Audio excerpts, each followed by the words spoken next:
Selamat pagi, salam di dalam Tuhan Yesus Kristus. Jumpa kembali dengan saya, Roman Dito, di pagi hari ini. Kita akan membicarakan tentang kemurahan hati di pagi hari ini, dikarenakan Tuhan sudah baik bagi kita, Tuhan sudah menebus dosa kita. Kita akan memulainya dengan berdoa. Ya Tuhan, terima kasih bahwa Engkau telah bersamaku dan bersama para pendengar di sini. Kiranya Tuhan mempersiapkan hati kami untuk dapat bekerja dan dapat memahami firman Allah dengan baik di pagi hari ini. Semoga cinta-Mu meliputi dan menyelimuti kami semua. Ketika kami membaca firman-Mu, kami dapat mengerti. Ketika kami mendengarkan firman-Mu juga kami dapat mengerti. Ketika kami membahas firman-Mu, kami juga dapat menghubungkannya dengan apa yang menjadi pesan di pada pagi hari ini, sehingga apa yang kami lakukan dan kami kerjakan boleh mengubahkan hidup kami dan membawa kami menjadi lebih dekat kepada Engkau. Tuhan, biarlah momen ini menjadi sebuah momen perjumpaan dengan pribadi Kristus yang sudah bangkit. Di dalam dan demi nama Yesus kami berdoa. Amin. Bacaan pada pagi hari ini akan diambil daripada Kisah Rasul pertama ayat 1 sampai 3. Di sini LAI memberikan sebuah perikop dengan judul Roh Kudus yang dijanjikan. Hai Theophilus, dalam bukumu yang pertama aku menulis tentang segala sesuatu yang telah dikerjakan dan diajarkan Yesus sampai pada hari ia terangkat. Sebelum itu ia telah memberikan perintahnya oleh Roh Kudus kepada rasul-rasul yang dipimpinnya atau dipilihnya. Kepada mereka ia menunjukkan dirinya setelah penderitaannya selesai dan dengan banyak tanda, sekali lagi dengan banyak tanda. Ia membuktikan bahwa ia hidup, sebab selama 40 hari ia berulang-ulang menampakkan diri dan berbicara kepada mereka tentang kerajaan Allah. Kisah Rasul 1 ayat 1 sampai 3 adalah berbicara tentang bagaimana penulis surat Kisah Rasul tersebut menuliskan kepada Theophilus, rekannya. Dia berkata bahwa tulisan ini adalah tentang segala sesuatu yang dikerjakan Yesus sampai pada hari nanti Yesus Kristus terangkat ke surga. Dan kemudian dia menutup bagian ini, atau membuka lebih tepatnya tulisannya dengan mengingatkan kepada pembaca bahwa Yesus Kristus telah menunjukkan dirinya setelah penderitaannya selesai dengan banyak tanda, dan selama 40 hari berbicara tentang kerajaan Allah. Jadi kisah ini adalah tentang kerajaan Allah yang menjadi tema sentral dalam ajaran Tuhan Yesus dan berkaitan erat sebetulnya dengan penata layanan Eden. Di dalam Kisah Rasul 1 ayat 3, Yesus berfokus kepada kerajaan Allah di akhir pelayanannya. Jika seseorang itu sudah fokus kepada sesuatu pada akhir pelayanannya, maka itu menjadi sesuatu yang sangat penting. Dia mengajar para murid tentang kerajaan Allah selama 40 hari. Kemudian dia menekankan tentang kerajaan Allah karena ini menunjukkan bahwa misi Yesus lebih daripada hanya menebus umat manusia, tetapi juga untuk menegakkan pemerintahan Allah di dunia. Salah satu karakteristik dari pemerintahan Allah di dunia adalah kemurahan hati dan kasih daripada Allah. Maka kita akan berfokus pada pagi hari ini dengan ayat dari Kisah Rasul 1 ayat ketiga yang memiliki sebuah tema sentral, yaitu tentang Eden. Nah, apa yang menarik tentang Eden dan apa kaitan Eden dengan kerajaan Allah? Apa hubungan antara Eden dengan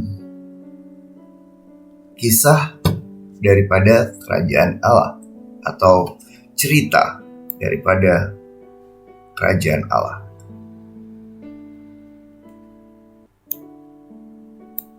Ternyata Eden mengandung makna, atau kisah kerajaan Allah mengandung makna bahwa pertama, Eden dan kerajaan Allah itu merupakan sebuah kisah yang berhubungan dan sebuah kisah yang paralel, di mana Eden adalah merupakan tempat pemerintahan Allah, di mana kehendak Allah tidak dapat dibantah, di mana kerajaan Allah atau pemerintahan Allah bersifat mutlak dan kehendaknya itu selalu jadi. Tidak ada satu makhluk pun di dalam Eden yang bisa memberontak kepada Allah, dikarenakan di sana adalah tempat di mana Allah memerintah. Sedangkan kerajaan Allah juga adalah tempat di mana Allah memerintah sebagai raja. Jadi kita melihat Eden itu adalah sebuah tempat yang indah sekali yang Tuhan persiapkan bagi manusia untuk hidup di awal penciptaan, di mana kita belum jatuh ke dalam dosa, di mana Allah memerintah dan tidak ada dosa, tidak ada pemberontakan, tidak ada kejahatan di sana. Termasuk juga tidak ada keserakahan kalau dalam hal uang, dan termasuk juga adanya tempat di mana di sana penuh dengan kasih dan penuh dengan anugerah dari Tuhan. Jadi itu adalah hal yang pertama. Eden dan kerajaan Allah merupakan sebetulnya tempat yang sama. Yang kedua adalah Eden itu mewakili keadaan asli harmoni antara Tuhan dan manusia. Dalam narasi Alkitab atau dalam kisah penciptaan, Eden adalah taman di mana Tuhan tinggal dengan umat manusia. Dan itu ditandai dengan hubungan yang sempurna antara Tuhan dan manusia. Sehingga kerajaan Tuhan atau kerajaan Allah yang nanti diberitakan Tuhan Yesus di dalam Kisah Rasul 1 ayat 3 tersebut, itu dapat dilihat sebagai pemulihan keadaan asli ini, di mana pekerjaan Kristus itu memulihkan hubungan antara manusia dengan Allah, di mana pemerintahan Tuhan harusnya diakui dan umat Tuhan hidup selaras dengan Allah, gitu ya, di dalam kerajaan Allah. Dan di sini sayangnya pada saat ini orang-orang yang masuk ke dalam kerajaan Allah adalah umat pilihan Allah, nggak semua orang. Sehingga kita harus berbelas kasihan kepada orang yang belum mengenal Tuhan Yesus dan mewartakan Injil kepada mereka dan juga memberitakan kepada mereka. Ya, salah satu ajakan Tuhan Yesus sebetulnya adalah ajakan untuk mengasihi orang-orang yang hilang, termasuk juga bermurah hati kepada semua orang, gitu ya, dengan bijaksana tentunya. Lalu yang kedua, Eden dan kerajaan Allah ini ditandai dengan cerita, narasi, dan perumpamaan. Ajaran Yesus tentang kerajaan Allah ditandai dengan penggunaan perumpamaan yang mengungkapkan kebenaran tentang kerajaan Allah kepada mereka, ini kata yang penting ya, yang mau mendengarkan, atau kepada orang-orang yang dipilih. Jadi orang yang dipilih itu adalah orang-orang yang mau mendengarkan. Yesus pernah berkata bahwa kita adalah domba-domba dan Yesus adalah gembala yang baik. Dan domba-domba mengenal suara gembalanya. Sedangkan domba-domba yang bukan dari sana itu tidak mengenal suara gembalanya dan tidak mendengarkan gembala tersebut. Dan gembala agung itu adalah Yesus. Jadi di sini kita berbicara bahwa kerajaan Allah ini memang diberitakan, tetapi gak semua orang mau mendengarkan. Dan gak semua orang juga mau menerima Yesus sebagai Tuhan dan Juru Selamat. Maka kalau kita melihat bedanya di Eden, pemerintahan Allah itu mutlak dan semua akan taat di sana. Sedangkan di dunia ini pemerintahan Allah masih mutlak, tetapi di dalam anugerah Allah orang-orang pilihan Tuhan yang bisa mengenal Tuhan dan menyadari bahwa mereka hidup di dalam kerajaan Allah, hidup di dalam kasih Allah, hidup di dalam kemurahan Allah. Jadi kalau kita sudah hidup di dalam kemurahan Allah, maka wajar apabila kita juga sama, kita bermurah hati kepada orang-orang di sekeliling kita. Maka Eden itu bukan hanya sebuah konsep, bukan hanya sebuah cerita di masa lampau, bukan hanya sebuah tempat di mana manusia ditempatkan waktu manusia dicipta. Tetapi Eden itu sampai hari ini masih ada di dalam bentuk kerajaan Allah. Ini adalah sebuah realitas nyata yang kita bisa alami, kita bisa rasakan, kita bisa nikmati sebagai bagian daripada tubuh Kristus. Bahkan kita juga masih menantikan kepenuhan di mana nantinya seluruh ciptaan itu dipulihkan kembali seperti bahkan lebih hebat lagi daripada awal penciptaan. Kapan itu terjadi? Kita masih menantikan. Nanti, suatu hari nanti Tuhan Yesus akan datang kembali. Dan kita menantikan hari tersebut karena ini adalah penggenapan daripada kondisi pemulihan yang penuh atau yang lengkap, di mana setiap dari orang percaya yang sudah dipilih akan mendapatkan keselamatan dan pemerintahan Tuhan akan ada di bumi dan di surga. Jadilah kehendak. Ini luar biasa ya. Jadi kisah atau cerita tentang kerajaan Allah dan Eden ini dibawakan oleh Yesus dengan narasi dan dengan perumpamaan. Dan yang keempat, yang pertama kita berbicara Eden adalah tempat yang di mana pemerintahan Tuhan itu mutlak terjadi. Yang kedua kita bicara mengenai Eden adalah keadaan asli, harmoni antara Tuhan dan manusia sehingga penebusan Allah itu mengembalikan Eden atau kerajaan Allah kepada hati manusia, kepada kita. Kita bisa hidup di dalam Eden tersebut pada hari ini. Yang ketiga, ketika Yesus menceritakan tentang Eden, dia menceritakannya dengan sebuah narasi, cerita, dan perumpamaan. Maka dia mengajar tentang kerajaan Allah dengan menggunakan itu.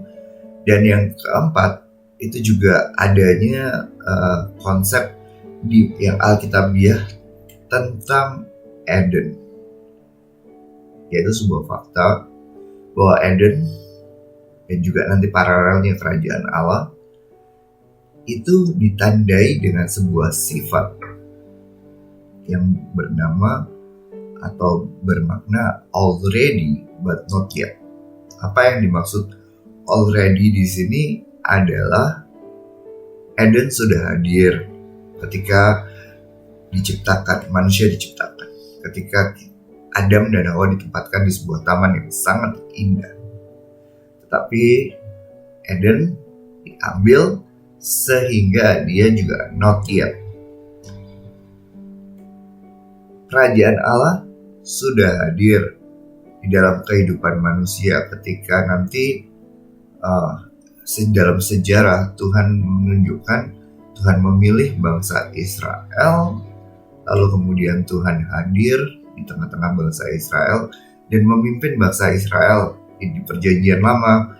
Allah nanti akan hadir dan memerintah di atas dua serubim atau dua malaikat ya, di dalam ruang Maha Kudus Allah, di atas tabut perjanjian Allah, di mana tabut itu adalah pijakan kaki Allah yang adalah raja yang memerintah, sedangkan pijakan kakinya adalah tabut tersebut. Itu adalah kita berada di dalam tata Allah. Dan kalau kita melihat juga di dalam bait Allah, di dalam ruang kudus, di sana dihiasi dengan berbagai macam ornamen yang berbentuk tumbuh-tumbuhan yang menggambarkan sebetulnya adalah Taman Eden. Jadi sebetulnya bait Allah pun itu menggambarkan Taman Eden dan kehadiran Allah, menggambarkan pemerintahan Allah, menggambarkan kerajaan Allah. Sehingga kita bisa mengatakan Firdaus, mungkin Firdaus beda dengan Eden ya, saya katakan Eden saja. Di sini karena ada penafsir yang mengatakan bahwa Firdaus dan Eden itu berbeda, maka saya akan katakan Eden saja lebih baik. Maka Taman Eden menjadi sebuah tempat di mana Allah memerintah. Di masa lampau itu ada, kita ditempatkan, manusia ditempatkan di Taman Eden sampai nanti berdosa, diusir keluar, sampai nanti Israel dipimpin oleh Tuhan untuk membuat kemah pertemuan dan nanti akhirnya membuat sebuah bait Allah, di mana bait Allah terdapat ruang kudus dan ruang maha kudus, di mana ruang maha kudus adalah tahta Allah, penggambaran tahta Allah, Allah yang berkuasa di atas serubim atau di atas malaikat, sementara ruang kudusnya itu menggambarkan dan diornamen dengan gambar-gambar atau ornamen-ornamen yang berbentuk tumbuh-tumbuhan. Ada pohon delima di sana, ada pohon-pohon yang lain juga di sana, ada berbagai macam bunga di sana yang indah-indah yang diukir di panel tembaga yang dilapis oleh emas. Dan di dalamnya itu menggambarkan sebetulnya Eden. Jadi sentral kerajaan Allah atau cerita tentang kerajaan Allah, kisah tentang penebusan ini berpusat kepada taman, gitu ya. Already but not yet. Already lagi bahwa Yesus Kristus sudah kembali, sudah hadir di dunia, sudah mengerjakan penebusan manusia, sudah mati di atas kayu salib, sudah bangkit, dan sudah menang terhadap kuasa dosa, maut, dan dunia. Pada saat beliau menang dan menembus manusia, maka hubungan kita dengan Allah dipulihkan. Maka kehadiran kerajaan Allah juga sudah hadir. Pada hari ini kita merupakan gereja yang merupakan kelanjutan daripada kisah para rasul. Gereja mula-mula dimulai dari para rasul yang mengajarkan tentang Kristus dari Yerusalem ke Yudea, ke Samaria, hingga ujung bumi. Nah, kita adalah ujung buminya. Kita juga mengenal Injil daripada Yesus Kristus dari orang-orang yang mungkin Tuhan kirim dari segala zaman sebagai bagian dari tubuh Kristus. Maka kerajaan Allah juga sudah already. Tetapi yang not yet, ini adalah kerajaan Allah belum sepenuhnya terwujud lagi di dunia. Masih ada orang-orang hilang, masih ada orang-orang yang belum mengenal Tuhan Yesus. Pemerintahan Allah berkuasa mutlak kalau dia mau lakukan segala sesuatu. Kehendaknya tidak mungkin bisa dibantah, kehendaknya tidak mungkin tidak terjadi karena dia adalah Allah yang berkuasa. Tetapi di dalam kuasanya Allah masih kasihan dan memperbolehkan orang-orang berdosa untuk masih melawan dia dan tidak taat kepada dia. Maka bisa dikatakan di hari ini, pada saat ini, pemerintahan Allah walaupun mutlak, tetapi masih ada orang-orang yang belum mengenalnya dan masih ada orang-orang yang mencoba melawan dia. Apakah mereka berhasil? Tentu mereka terhilang. Kita harus berusaha semaksimal mungkin untuk kita bisa memberitakan Injil kepada orang-orang hilang tersebut. Jadi dapat dikatakan bahwa kerajaan Allah sudah hadir dalam kehidupan orang percaya, tetapi belum sepenuhnya terwujud di dalam kemuliaan penuh seperti di Eden pada awalnya. Eden telah ada di bumi di awal, tetapi nanti kalau kita baca juga di dalam kitab Wahyu, taman itu akan hadir lagi, tetapi jauh lebih hebat, jauh lebih luar biasa, dan di sana tidak ada lagi pohon pengetahuan yang baik dan yang jahat, tetapi di sana hanya ada pohon kehidupan yang buahnya menyembuhkan daunnya menyembuhkan bangsa-bangsa ya. Jadi apa yang kita bisa ambil dari kisah kerajaan Allah? Hal yang pertama, ketika Tuhan Yesus itu berbicara di dalam Kisah Rasul 2, di akhir daripada pelayanannya, Yesus berbicara tentang kerajaan Allah, sehingga kerajaan Allah menjadi sesuatu yang bersifat sentral atau tema sentral di dalam ajaran Yesus Kristus. Dan kerajaan Allah ini adalah sebetulnya merupakan kelanjutan dari Eden. Penekanan Yesus di dalam kerajaan Allah bukan hanya sebuah generalisasi rohani tentang tempat dan waktu di dalam sejarah, tetapi adalah sebuah pemahaman bahwa pemerintahan Allah sedang terjadi. Kerajaan Allah yang dipulihkan sepenuhnya di dalam keadaan aslinya adalah keselarasan antara Allah dan manusia, di mana pemerintahan Allah mutlak dan manusia semua taat kepada Dia. Ini belum terjadi ya penuhannya, yang ditandai dengan penggunaan perumpamaan untuk mengungkapkan kebenaran kepada kerajaan Allah bagi mereka yang mau mendengarkan.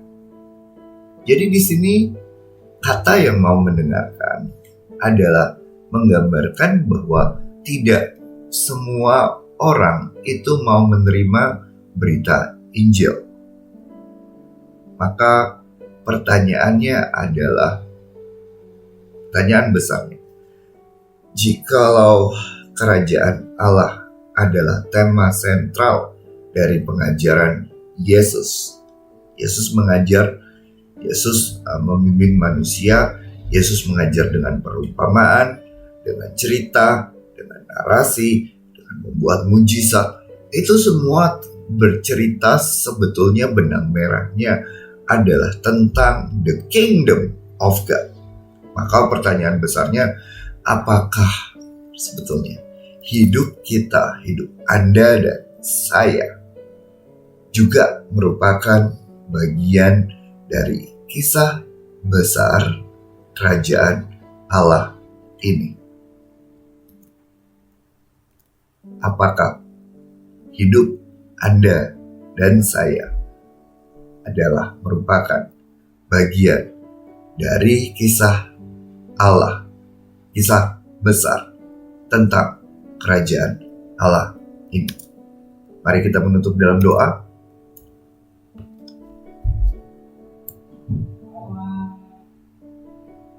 Tuhan Yesus, terima kasih untuk Engkau memberikan kepada kami sebuah pemahaman bahwa di hari terakhir atau hari-hari terakhir daripada Tuhan Yesus ada di bumi ini, Dia bercerita tentang kerajaan Allah. Tuhan, kami memohon kepada Engkau di dalam belas kasihan Tuhan, biarlah kami memahami bahwa kami harus tunduk, wajib tunduk kepada Allah, karena kami adalah warga negara kerajaan Allah. Pimpin kami untuk kami boleh memahami kisah sentral daripada ajaran Yesus tentang the kingdom of God, juga tentang Eden, di mana tempat itu merupakan tempat yang seharusnya kami ada. Hidup kami di dunia ini, Tuhan, penuh dengan masalah, Tuhan, penuh dengan kesulitan, penuh dengan sakit penyakit, penuh dengan problem relasi. Ada aja masalah yang terjadi. Ini semua terjadi dikarenakan kondisi di dunia ini tidak ideal dan tidak harmonis, Tuhan. Kami memohon untuk Engkau menjadikan kehidupan kami dipenuhi oleh keharmonisan. Karena Engkau adalah Allah yang menyatukan segala sesuatu dan membuat segala sesuatu harmonis, Tuhan. Kiranya Engkau menjauhkan kami dari kuasa jahat, Tuhan. Biarlah kerajaan-Mu datang dan kehendakmu jadi. Bapa, datanglah kerajaan-Mu, jadilah kehendak-Mu di bumi seperti di surga. Biarlah pemerintahan-Mu tetap sampai selama-lamanya, sebab Engkau adalah Tuhan yang berkuasa dari hari ini sampai selama-lamanya. Biarlah kami turut di dalam kisah kerajaan Allah dan hidup kami menjadi bagian di dalamnya, sehingga hidup kami yang satu kali adalah hidup yang memuliakan Tuhan. Di dalam dan demi nama Yesus kami berdoa. Amin. Selamat pagi, terima kasih kembali. Sampai jumpa di minggu depan. Tuhan Yesus memberkati.